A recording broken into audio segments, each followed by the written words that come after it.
आधी हकीकत आधा फसाना। अब इस बात पर कौन यकीन करेगा, कौन मानेगा कि महादेव शिव की मूर्ति को पसीना आता है। कहते हैं मौसम जैसा भी हो, महादेव के कंठ से पसीने की धार कभी नहीं रुकती।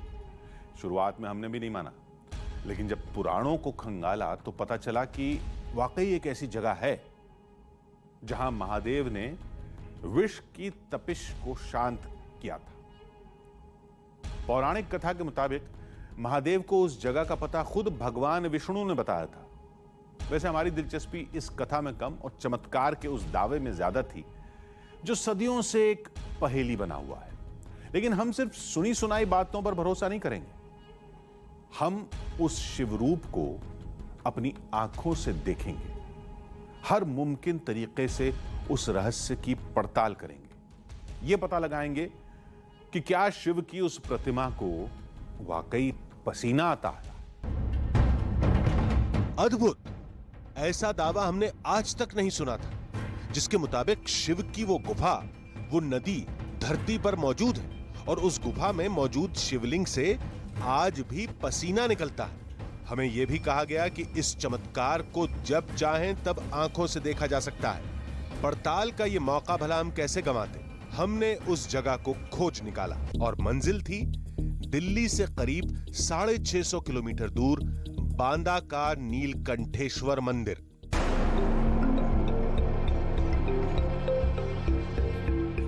नीलकंठेश्वर मंदिर के बारे में हमें पता नहीं था, केवल इतना मालूम था कि वो अद्भुत शिवलिंग बांदा के कालिंजर दुर्ग के अंदर है और उसके साथ महादेव की एक लीला जुड़ी है।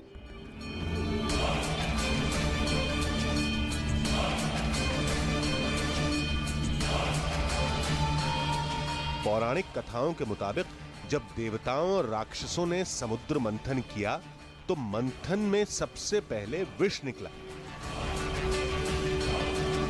विष के ताप से पूरी सृष्टि खतरे में पड़ गई। दुनिया को प्रलय से बचाने के लिए भगवान शिव ने विष को पी लिया।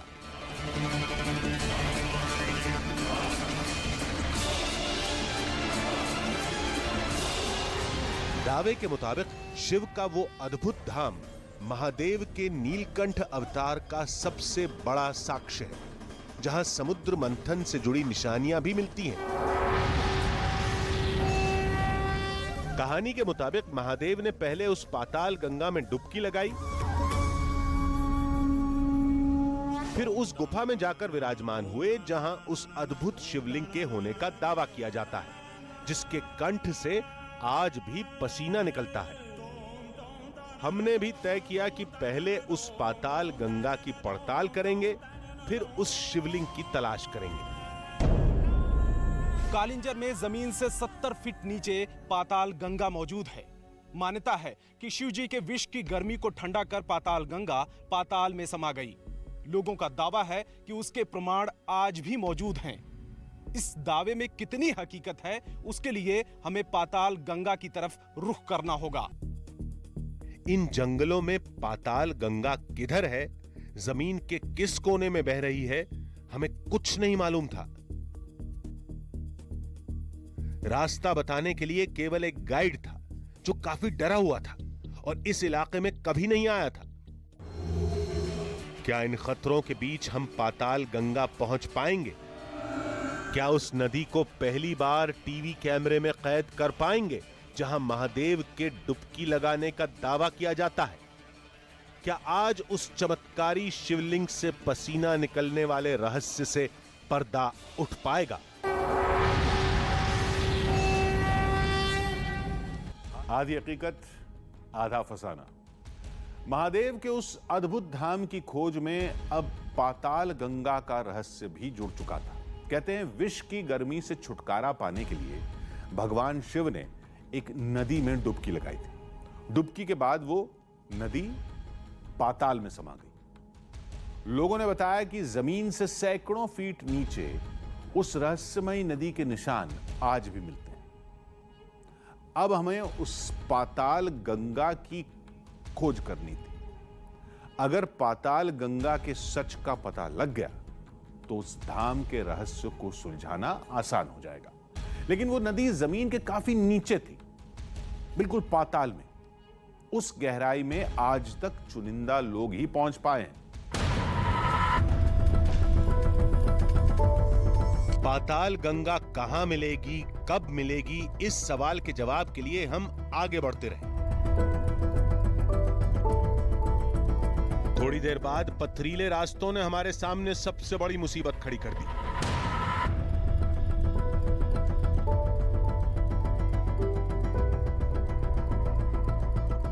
कई किलोमीटर तक हम पैदल चल चुके हैं और इसके आगे एक बड़ा पत्थर है, लेकिन बेहद ही चिकना है और अगर हम थोड़ा सा भी फिसले तो गहरी खाई में भी गिर सकते हैं। और ऐसे में अब हमें रस्सी का सहारा लेना होगा और रस्सी के सहारे हम आगे बढ़ेंगे।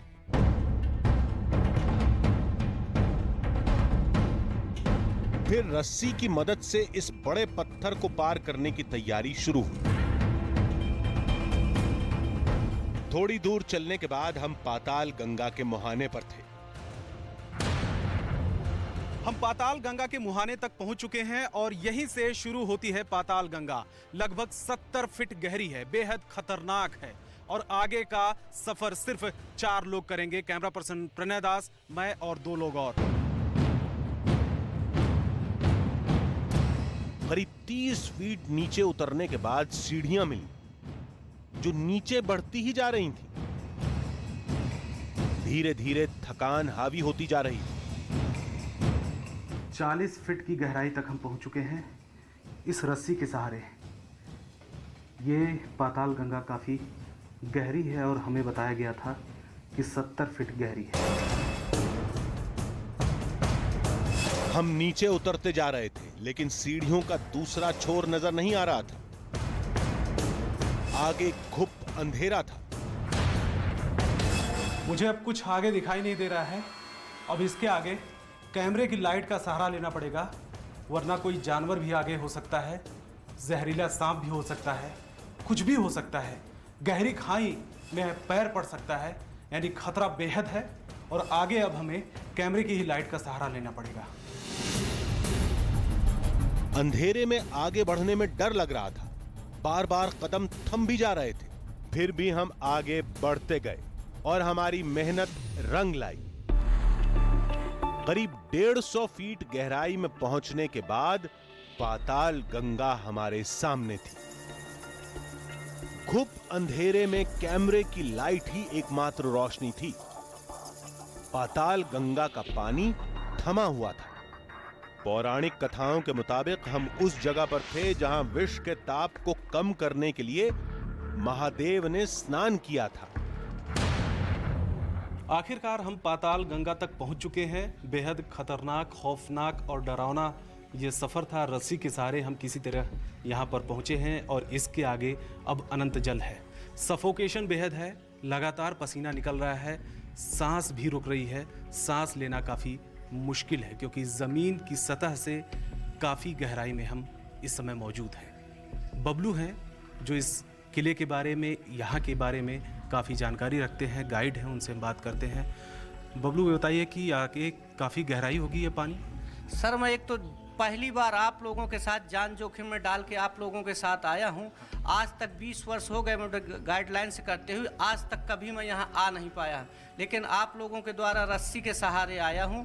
जब समुद्र मंथन हुआ, सृष्टि की रचना हुई थी, भगवान शिव ने विष ग्रहण किया था, तो यही कुंड है, यहीं पर उनको शांति मिली थी। जब से ये जो जल है पूरा काली, देखिए बिल्कुल निश्चित जल रहता है और ये जल किसी पर हर तरह शुद्ध रहता है, इस पर कोई कीटाणु नहीं मिलेंगे। और भगवान शिव ने विष ग्रहण करने के बाद यहीं उनको शांति मिली थी। और यही जो एक पूरा राख कट के बना हुआ है स्वर्गारोहण, ये पाताल गंगा है सर। और ये इसकी कोई थाह नहीं, आज तक कोई यहाँ पर आ नहीं पाया और ये पता नहीं कि कितनी गहराई है। सफोकेशन बेहद है और यहाँ के बाद काफ़ी, जैसा कि ये कह रहे हैं कि गहराई भी है और जानवर भी हो सकते हैं, पानी के सांप भी हो सकते हैं जहरीले, क्योंकि गुफा है, गहराई बेहद है, छिपने का स्थान है और ज़्यादा देर तक यहाँ पर रुकना खतरे से खाली नहीं है। ऐसे में हमें जितनी जल्दी हो सके यहाँ से निकल जाना चाहिए।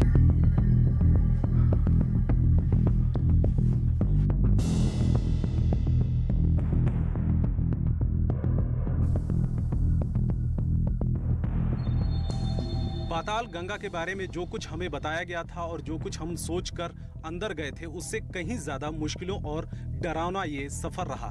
हमारी कोशिश थी कि लोगों को इसके बारे में जानकारी हो, क्योंकि तमाम लोग कालिंजर आते हैं, घूमने के लिए आते हैं, लेकिन उनको इसके बारे में पता नहीं है। डूबते सूरज ने हमारे कदमों को रोक दिया और हम सुबह होने का इंतजार करने लगे।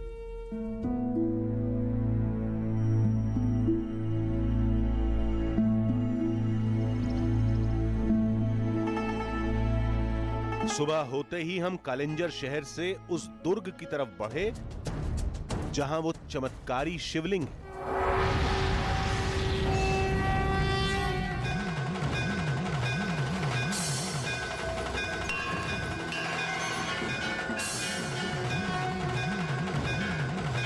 मंदिर के अंदर जाते समय हमारी उत्सुकता चरम पर थी। चंद पलों में ही हम मंदिर के अंदर थे, लेकिन अंदर का नजारा देखकर हम चौंक पड़े। अंदर कोई शिवलिंग नहीं बल्कि एक विशाल मूर्त थी। हां, उसका आकार जरूर शिवलिंग जैसा था। महादेव की यह मूर्त अद्भुत थी, अलौकिक थी। ऐसा हम पहली बार देख रहे थे।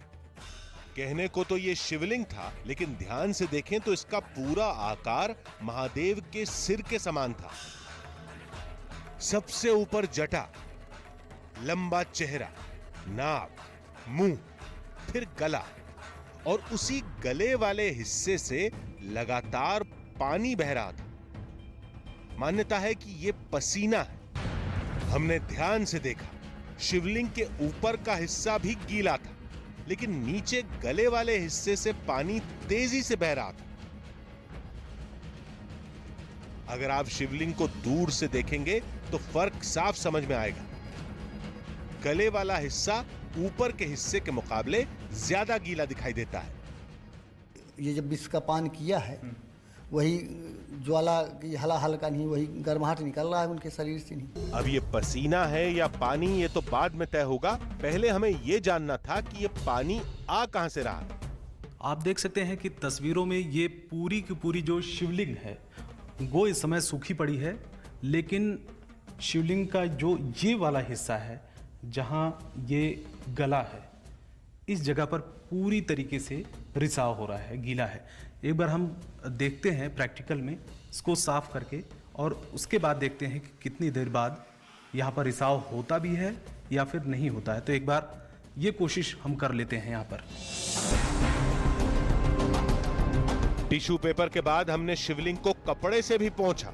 जहाँ से ये रिसाव हो रहा है वहाँ पर हमने पहले टिश्यू से और इसके बाद फिर कपड़े से पूरी तरीके से साफ कर दिया, यानी कि इस समय ये सूखा हुआ है ये हिस्सा।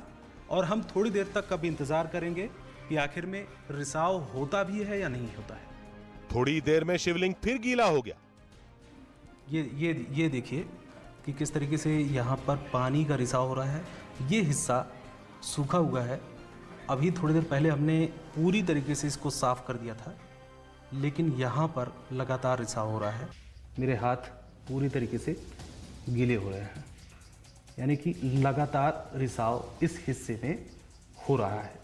और ये दावा किया जा रहा है कि सैकड़ों सालों से यही रिसाव हो रहा है यहाँ पर। ये शिवलिंग पहाड़ के ऊपरी हिस्से में एक किले में स्थापित है। यहाँ आंतरिक जल स्रोत वाला फॉर्मूला लागू करना थोड़ा मुश्किल है। फिर यह पानी कहां से आ रहा है, इस सवाल का जवाब फिलहाल हमें भी नहीं सूझ रहा था। पानी के सैंपल के साथ हम नीलकंठ मंदिर से निकल गए। उम्मीद थी कि सैंपल से जो नतीजे मिलेंगे उससे नीलकंठ मंदिर की सदियों पुरानी आस्था की पहेली सुलझ जाएगी। विज्ञान के तर्क अपनी जगह सही हैं। हो सकता है पहाड़ों के अंदर बहती जलधारा इस शिवलिंग से बाहर निकलती है, जिसे चमत्कार का नाम दिया जा रहा है। लेकिन कुछ बातें ऐसी भी हैं जिन्हें नकारा नहीं जा सकता। बुंदेलखंड जैसे सूखाग्रस्त इलाके में पहाड़ों के अंदर भी किसी जलधारा का साल भर बहना मुश्किल है। नीलकंठ मंदिर और उससे काफी दूर बहती पाताल गंगा की कहानी आपस में जुड़ती कैसे है? और सबसे बड़ी बात, पौराणिक कथाओं और शिव पुराण में इस जगह का और इससे जुड़ी घटनाओं का जिक्र कैसे है?